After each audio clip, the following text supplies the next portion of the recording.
찬양을 너무 잘 뽑아줘서 너무 감사드립니다. 누가복음 11장 14절에서부터 28절인데요. 교독하겠습니다. 누가복음 11장 14절에서부터 28절까지 말씀 교독합니다.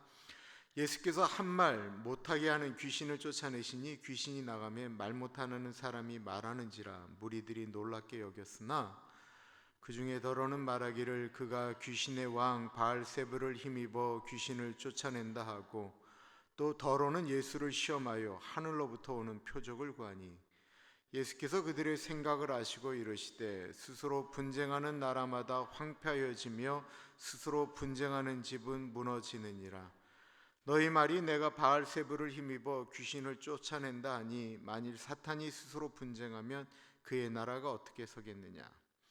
내가 바알세불을 힘입어 귀신을 쫓아내면 너희 아들들은 누구를 힘입어 쫓아내느냐. 그러므로 그들이 너희 재판관이 되리라. 그러나 내가 만일 하나님의 손을 힘입어 귀신을 쫓아낸다면 하나님의 나라가 이미 너희에게 임하였느니라.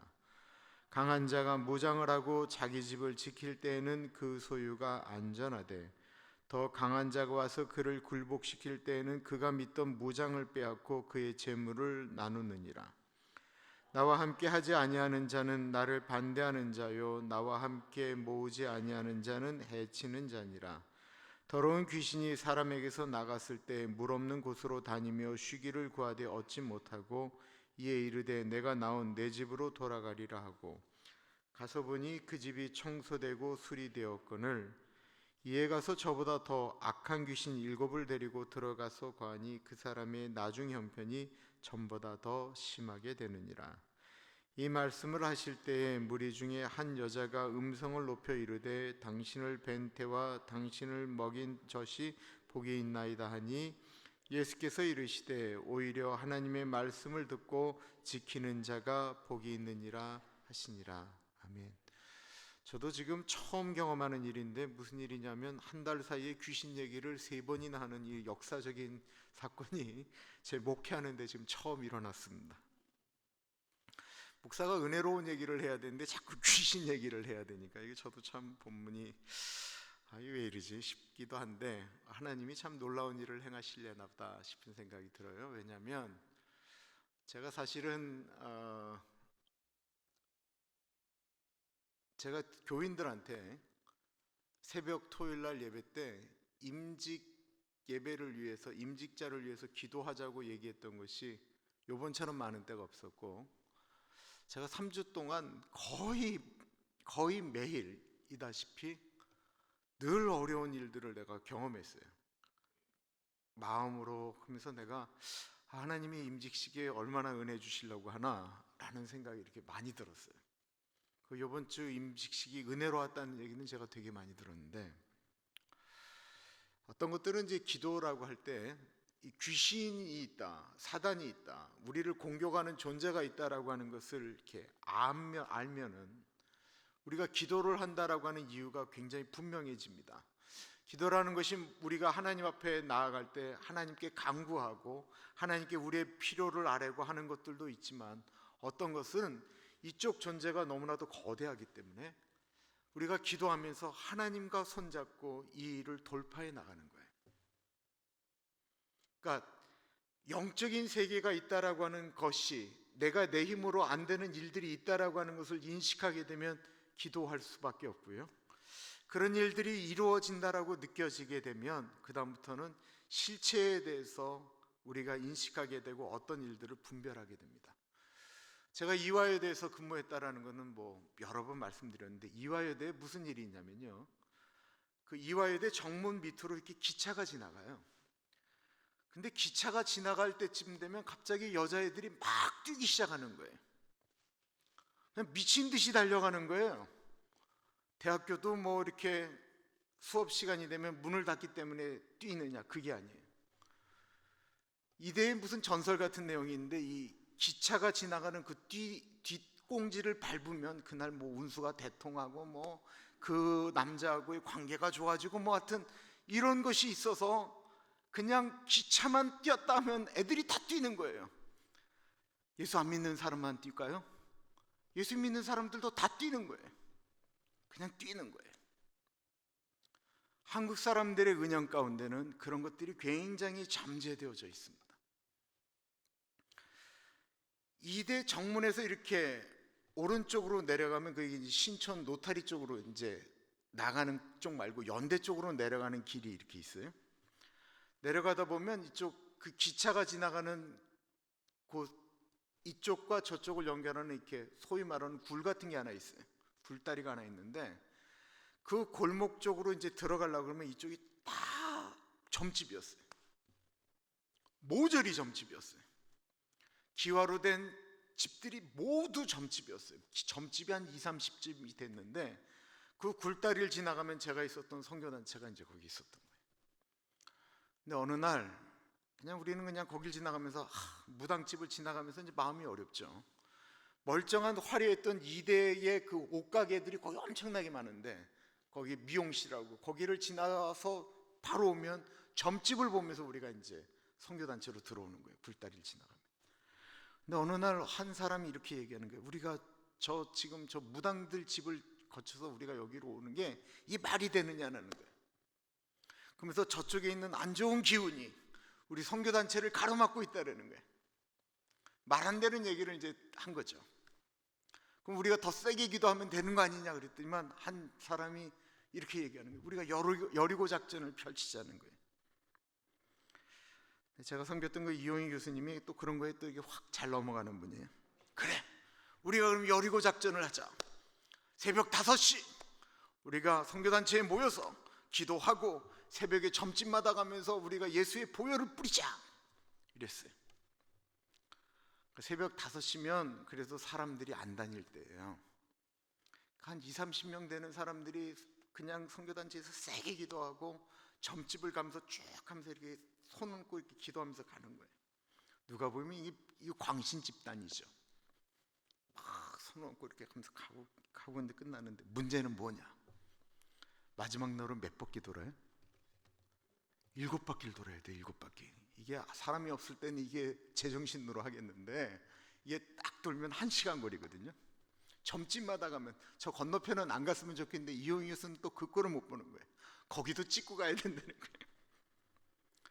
마지막 날 7바퀴를 도는데 사단이 났어요. 한 무당이 나와서 칼을 휘두르셨어요. 그때 그 칼에 비었던 사람이 그 한국의 그 이 경제를 담당하는 팀이 한국개발연구원이라고 그래요. KDI. 그 이용희 교수가 거기 이제 수석 연구원이었고 거기 팀들이 많이 예수 믿는 친구들이 와서 했는데 박사들이죠. 걔네들이 그렇게 그냥 기도를 열심히 했었어요.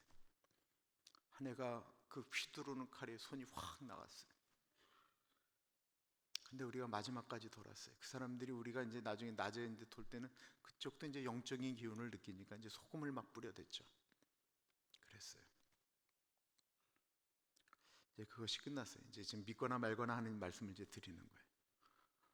근데 정말 거짓말같이 그 기도가 끝난 다음에 우리가 이제 기도하고 끝났어요. 그걸 믿었던 사람들도 있고 안 믿었던 사람들도 있고 우린 그리고 끝났어요.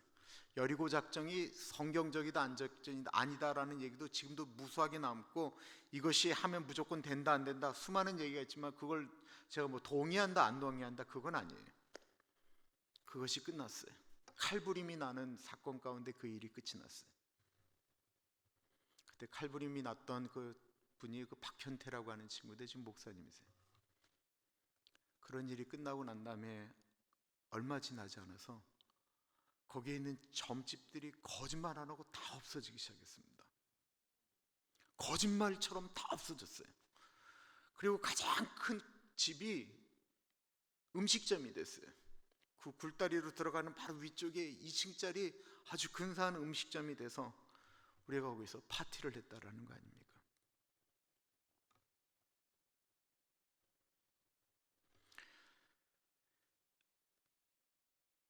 프린스턴 대학 그를 비롯한 여러 신학교들이 성경의 비신화화를 배척하자라고 하는 운동이 일어났었어요.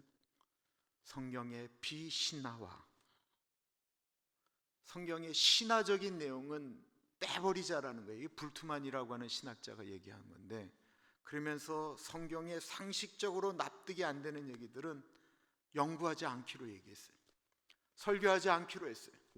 그러자 많은 부분들이 사라지면서 좋은 내용들, 마태복음 5장에 있는 산상수훈 같은 아주 정말 주옥 같은 내용들로 설교를 하면서 좋은 그리스도인들을 만들자, 좋은 도덕적인 사람들을 만들자라고 하면서 그런 운동이 일어나기 시작했어요.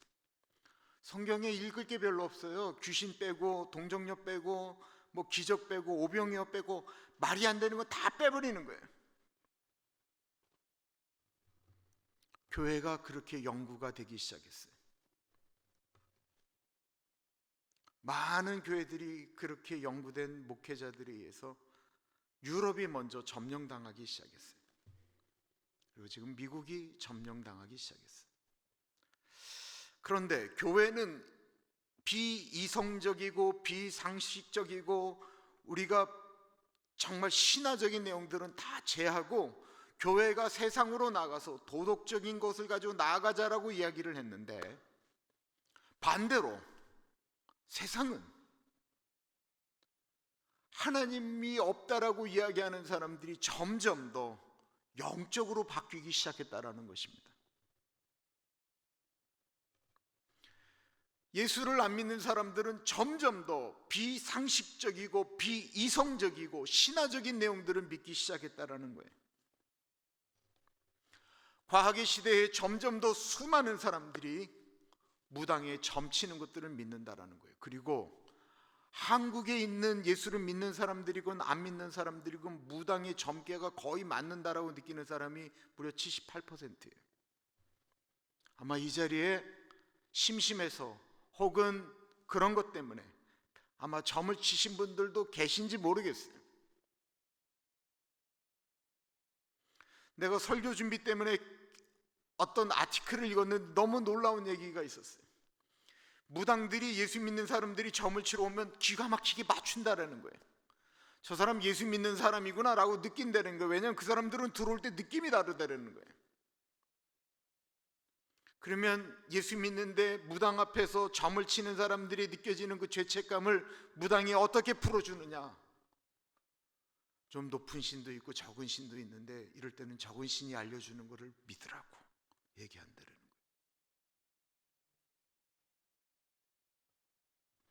한국 사람의 40%가 새해가 되면 점을 친다고 합니다.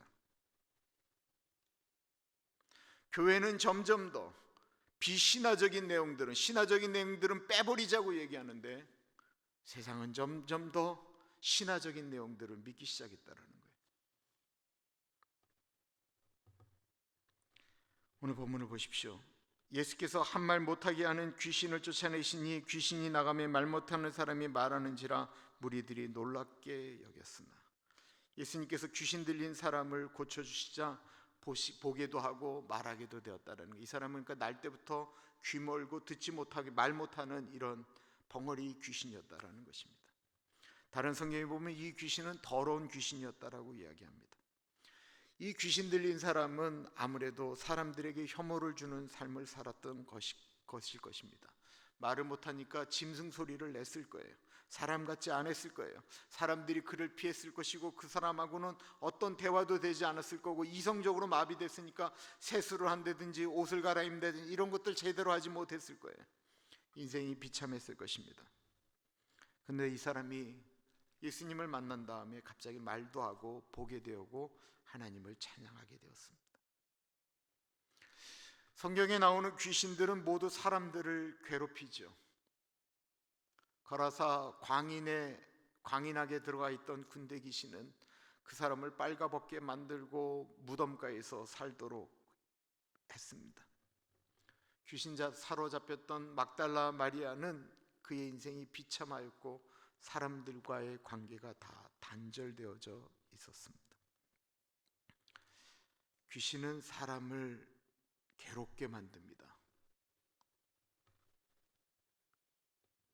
그랬던 사람들이 예수님을 만나자 바뀌게 되었습니다. 가라사 광인은 옷을 입고 예수님의 무릎 옆에 무릎을 꿇고 그의 말씀을 들었습니다.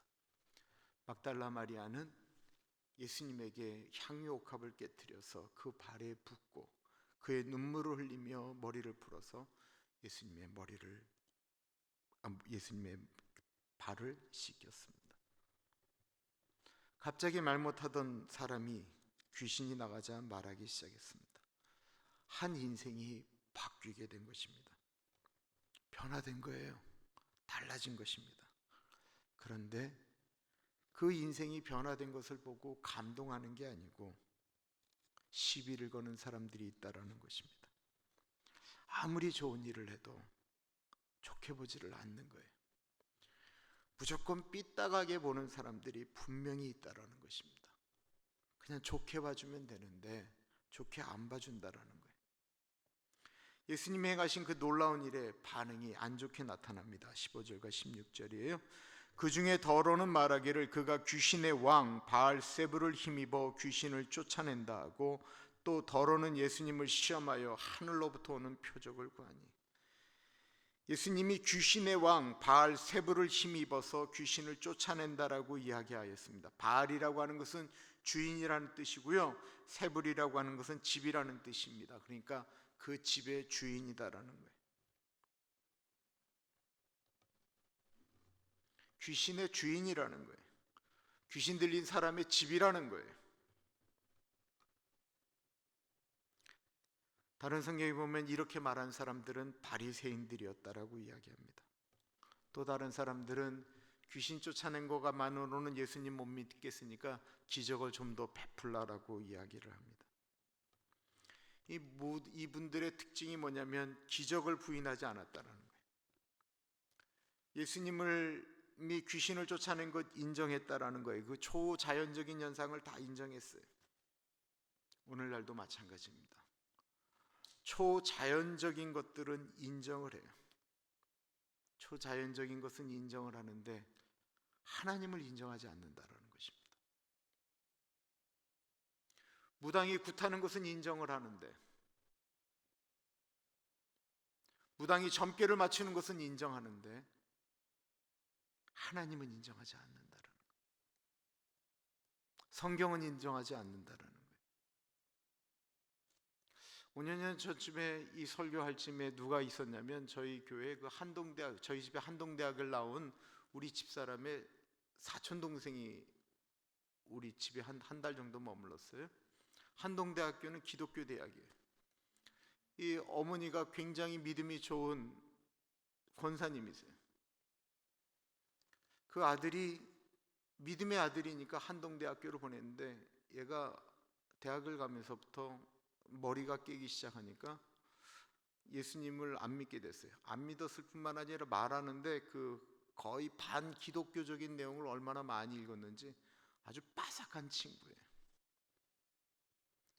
그런 친구가 미국에 왔는데 이제 저희 집사람이 이제 누나니까 그 집에 머물렀는데 이제 목사하고 있으려니까 얼마나 불편하겠어요. 불편한 거예요. 그래서 제가 물었어요. 야, 너 그 예수님이 처녀의 몸에서 나왔다라는 게 말이 되냐? 물었더니 자기가 딱 그러더라. 말이 안 된다라는 거예요. 그래서 내가 나도 말이 안 된다고 생각한다. 목사가 말이 안 된다라고 얘기를 하니까 그 얼마나 이거 봐라 이런 생각이 들지 않았겠어요? 제가 그랬죠. 야, 어떻게 여자가 남자도 없이 애를 갖겠냐? 말이 안 되지. 나 말이 안 된다고 생각한다. 근데 너 혹시 무당이 작두 타는 거 본 적 있냐?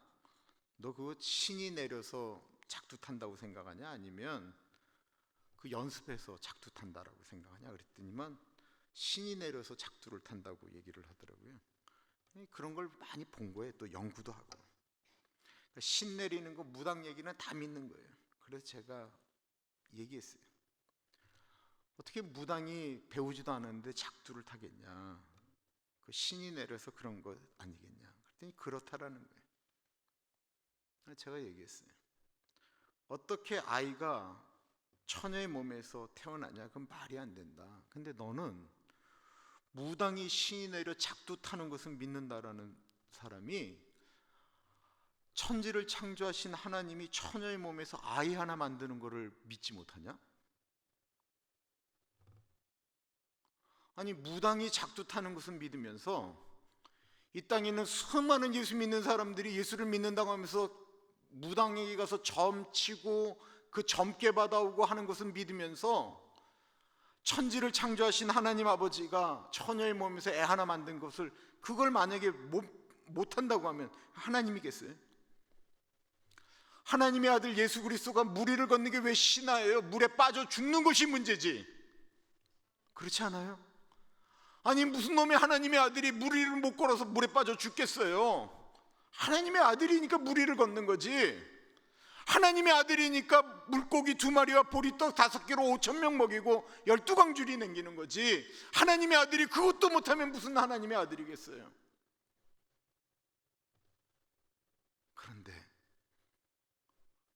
수많은 기독교인들이, 수많은 예수 믿는 사람들이 예수를 믿기는 믿는데 이게 자기 이성으로 안다고 온다고 얘기하는 거예요.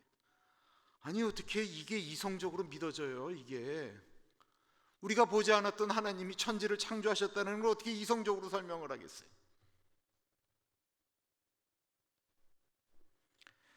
성경은 하나님이 어떻게 만들어지셨는지 존재 증명을 하지 않습니다. 하나님은 우리 인간들에게 그냥 이렇게 말씀하시는 거예요. 태초에 하나님이 천지를 창조하시느니라.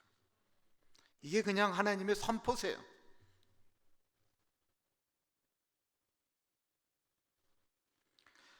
하나님을 믿어야 되는데 하나님의 존재를 믿지 않으면서 교회를 다니면 어떤 일이 일어날까요? 세상 사람들이 믿고 의지하는 걸 똑같이 의지하게 된다는 거예요.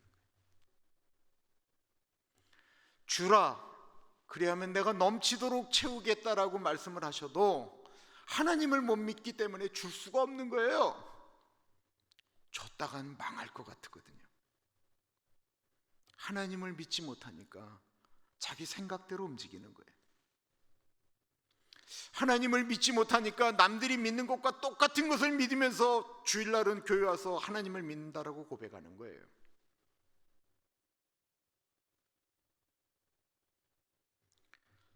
간증을 많이들 들어보셨을 거예요. 다니엘 기도회를 통해서 간증도 많이 들으셨을 거예요. 그 간증하는 분들의 공통점이 뭔지 아세요?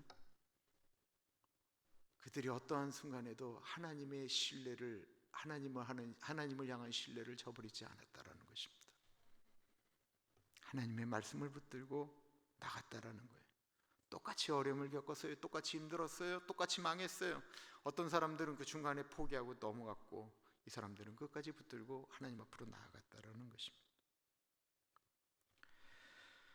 이들의 부정적인 생각에 예수님의 답변을 봅니다. 예수께서 그들의 생각을 아시고 이르시되 스스로 분쟁하는 나라마다 황폐하여지며 스스로 분쟁하는 집은 무너지느니라. 너희 말이 내가 바알세불을 힘입어 귀신을 쫓아낸다니 만일 사탄이 스스로 분쟁하면 그의 나라가 어떻게 서겠느냐. 예수님께서 그들의 생각을 아셨다라고 하셨습니다. 그리고 상식적인 말씀으로 말씀하시죠. 야, 어떻게 귀신의 왕이 귀신을 내쫓냐? 자기 나라 편끼리 싸워서 그렇게 하면 그 나라가 제대로 쓰겠냐? 라고 말씀하시는 겁니다. 그러면서 예수님께서 바리새인들에게 물었어요. 19절이에요. 내가 바알세불을 힘입어 귀신을 쫓아내면 너희 아들들은 누구를 힘입어 쫓아내느냐? 그러므로 그들이 너희 재판관이 되리라. 이 말이 무슨 말씀이냐면요, 하나님을 믿는 그 유대교잖아요. 그러니까 그 옛날에 이 시대에 귀신 들린 사람들이 많았고, 그 귀신 들린 사람들을 내어쫓는 제사장들, 바리새인들이 있었다라는 거예요.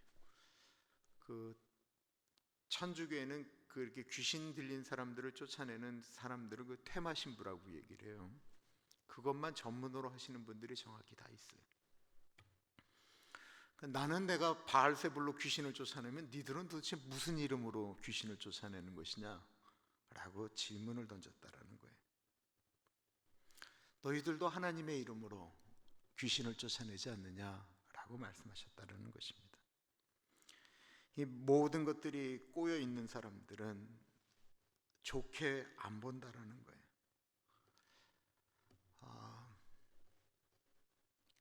예수님을 믿으면 믿을수록, 정말 신앙이 깊어지면 깊어질수록 많은 분들을 보게 된 한 가지는 뭐냐면, 예수님을 오래 제대로 믿으면 점점 더 자기 자신은 율법화돼요. 뭐냐면 하나님의 말씀대로 살라고 내 자신이 점점 더 철저해져요. 예수를 제대로 오래 믿으면 반대로 다른 사람들에 대해서는 관대해져요. 근데 이상하게 교회가 자기 자신에게는 너무 관대해요. 마음은 온이로되 육신이 약해서 그렇지. 자기한테는 너무 관대하고 다른 사람들에 대해서는 손가락이 매서워지기 시작했어요. 사람들을 지적하고, 사람들이 왜 그 모양이냐고 얘기하고, 목사가 왜 그렇게 사냐고, 장로들이 왜 그렇게 사냐고, 교회가 왜 이 모양 이 꼴이냐고, 사람들이 왜 저 모양이냐고 얘기를 하는데 자기는 그렇게 안 사는 거예요. 근데 정말 좋은 그리스도인은 자기 자신은 하나님 앞에 철저하려고 몸부림치고 다른 사람들에게 대해서는 좀 관대해지는 거예요. 그리고 그를 위해 기도하는 거예요. 이게 진짜 성숙한 그리스도인인데, 반대로 가다 보니까 교회가 힘을 잃어가기 시작했습니다. 예수님께서 20절에 이렇게 말씀하십니다. 그러나 내가 만일 하나님의 손을 힘입어 귀신을 쫓아낸다면 하나님의 나라가 이미 너에게 임하였느니라. 그러나 20절은 그렇게 시작합니다. 예수님을 미워하는 사람들이 귀신이 쫓겨나가는 것은 귀신의 왕 때문이라고 말할 때, 예수님께서 귀신이 만일 하나님의 손에 의해 쫓겨나기 시작했다고 한다면 이미 하나님의 나라가 이 자리에 임하였다라고 표현하고 있습니다. 이 번역이 잘못됐어요. 하나님의 손이 아닌 하나님의 손가락이에요. 하나님의 손가락 하나로 사단의 모든 권세를 파하신다라는 것입니다. 평생을 말 못하고 보지 못하고 살았던 인생, 그런 인생이 하나님의 손가락 하나에 완전히 바른 인생으로, 온전한 인생으로 변화되었다라는 것입니다. 그전에는 이 사람을 살리려고 가족들이 노력하지 않았겠어요? 했을 거예요. 돈도 썼을 거예요. 그러나 그것이 불가능합니다. 왜냐하면 귀신이 사람보다 셌기 때문에 그래요. 21절과 22절입니다. 강한 자가 무장을 하고 자기 집을 지킬 때에는 그 소유가 안전하되 더 강한 자가 와서 그를 굴복시킬 때에는 그가 믿던 무장을 빼앗고 그의 재물을 나누느니라. 강한 자가 빼앗았기 때문에 어떻게 할 수가 없었어요. 그런데 그 귀신보다 더 센 분이 나타났다라는 것입니다. 예수 그리스도. 예수 그리스도와 함께 하신 하나님의 손에 귀신이 물러갈 수밖에 없었다라는 것입니다. 아까 우리가 불렀던 찬양, 예수의 이름으로 예수의 이름으로 승리를 얻었네. 그 찬양이 정말 이렇게 파워풀해요.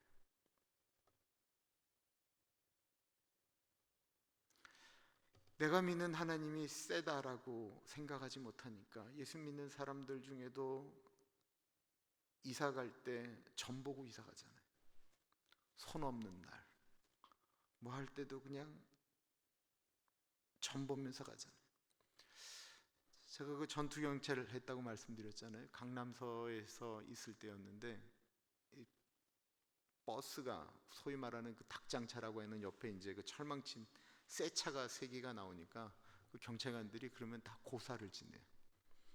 앞에 돼지머리 3개를 갖다 놓고 막 고사하고, 그날은 또 그냥 온통 이 돼지판이 돼요. 머리는 다 돼지판이 되죠. 그리고는 거기서 이제 막걸리를 온 경찰서에 있는 군인부터 직원들까지 다 막걸리를 풀기 때문에 그냥 다 돼지처럼 꿀꿀거리면서 그냥 지내요. 그렇게 고사를 지냈던 그 다음날 그 새 차가 가다 불났다라는 거 아니에요.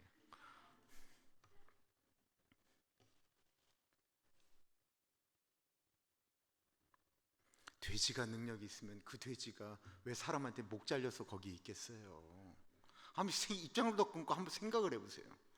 사람이 자기가 잘라놓고 거기다 돈 지어놓고 살려달라고 얘기하는 게 말이 돼요? 근데요, 그 앞에 그 경찰서장부터 모든 직원들이 절할 때 그 간절함은 상상을 초월합니다. 뭔가 다 우리 안에 두려운 거예요. 뭔가 우리 안에 채워져야 되는 것들이 필요하다라는 거예요. 그런데 그 안을 가장 강하게 채울 수 있는 것은 예수 그리스도라는 것입니다. 모세가 10가지 재앙을 해서 이스라엘 백성들을 구원했죠. 첫 번째 재앙, 그 배문을 만드는 재앙, 두 번째는 나일강에 피가 나오는 재앙을 만들었는데, 세 번째는 먼지를 이로 만드는 거였어요. 근데 이거는 도저히 할 수가 없었습니다. 그때 이 술사들이 이렇게 얘기합니다. 이거는 우리가 할 수 없습니다. 이거는 하나님의 권능입니다 라고 이야기합니다. 그런데 이게 하나님의 권능이 아니고 성경을 보시면 저렇게 써 있어요. This is the finger of God. 하나님의 손가락입니다 표현하고 있어요. 하나님께서 그 모든 역사를 이루는 것은 하나님의 손가락 하나로 되신다라는 것입니다.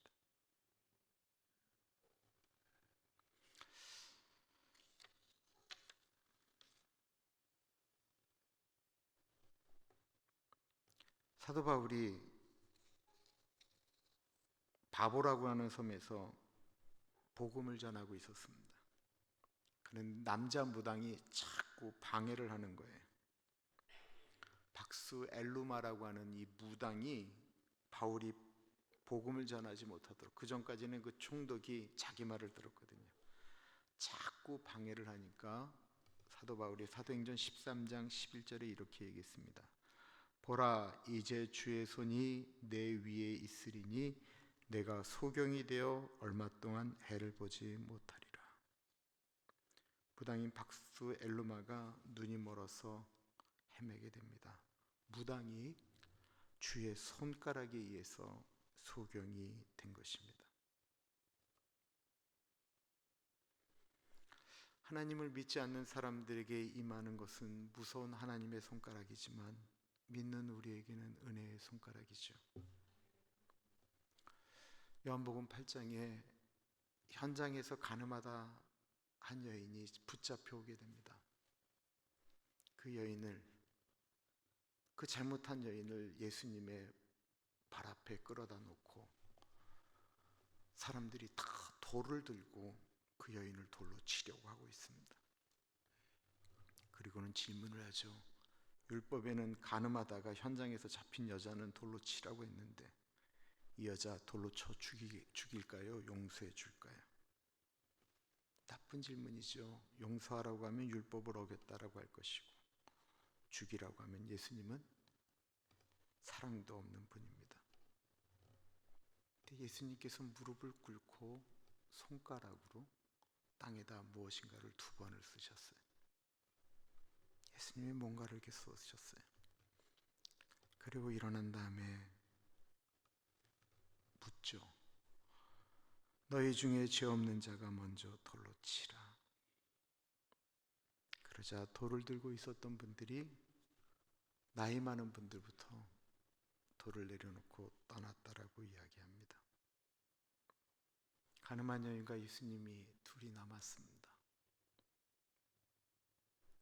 예수님이 여인에게 묻습니다. 너를 정죄하던 사람들이 다 어디 갔느냐?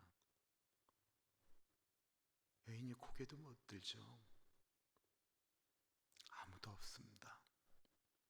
그러자 예수님이 나도 너를 정죄하지 아니하리니 가서 다시는 죄를 짓지 마라. 근데 이 여인이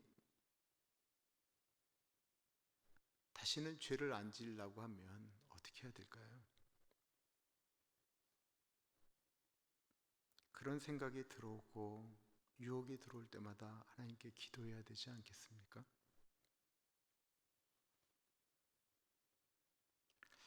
하나님께서 우리를 붙들고 계십니다.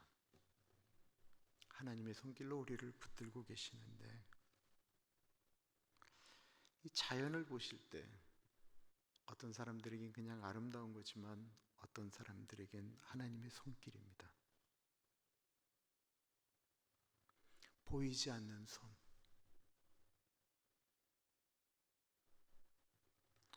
눈에 보이지 않지만, 귀에 들리지 않지만, 손에 만져지지 않지만 하나님이 우리와 함께 하시는 그 손을 의지한다면 우리의 삶은 훨씬 더 파워풀할 것입니다. 훨씬 더 많은 간증을 만들 것입니다. 만약에 보이지 않는 하나님을 믿는다라면 말입니다. 제발, 믿지 않는 사람들도 무당을 믿는데 예수 믿는 우리가 그들보다 믿음이 없어서야 되겠습니까? 예수 믿는 우리들이 하나님의 말씀을 붙들고 기도하는 게, 그것을 신뢰하는 게 무당이 만든 부적을 붙여놓고 신뢰하는 것보다 못하면 되겠습니까? 이게 살아계신 하나님을 믿는 우리 예수 믿는 사람들의 자존심이어야 합니다. 우리의 자존심, 이것은 하나님의 자존심입니다. 기도하겠습니다. 참으로 존귀하신 하나님 아버지, 악한 영적인 존재가 있다라고 하는 사실을 다시 한번 깨닫고 내 힘만 의지하면 패할 수밖에 없지만 힘 있는 장수가 나와서 날 대신하여 싸우네. 그 장수 누군가? 주 예수 그리스도, 만군의 주로다. 당할 자 누구랴? 반드시 이기리로다. 마틴 루터의 고백이 우리의 고백이 되어지기를 간절히 기도합니다. 살아계신 하나님, 그 하나님 붙들고 살아가는, 그래서 우리 삶에 예수 믿는 사람으로서의 간증을 만들어가는 우리들 되게 하여 주옵소서. 지금은 우리 주 예수 그리스도의 은혜와 우리를 너무나도 사랑하셔서 하나밖에 없는 아들을 넉넉하게 보내주신 하나님 아버지 그 크신 사랑하심과 성령 하나님 감화감동 역사 충만 교통하심의 놀라운 은혜가 살아계신 하나님 아버지, 눈에 보이지 않고 귀에 들려지지 않고 손에 만져지지 않지만 보이지 않는 살아계신 하나님을 붙듭니다. 그 손을 의지합니다 고백하는 사랑하는 주의 백성들 머리 위에 지금으로부터 영원토록 같이 하시길 간절히 축원하옵나이다. 아멘.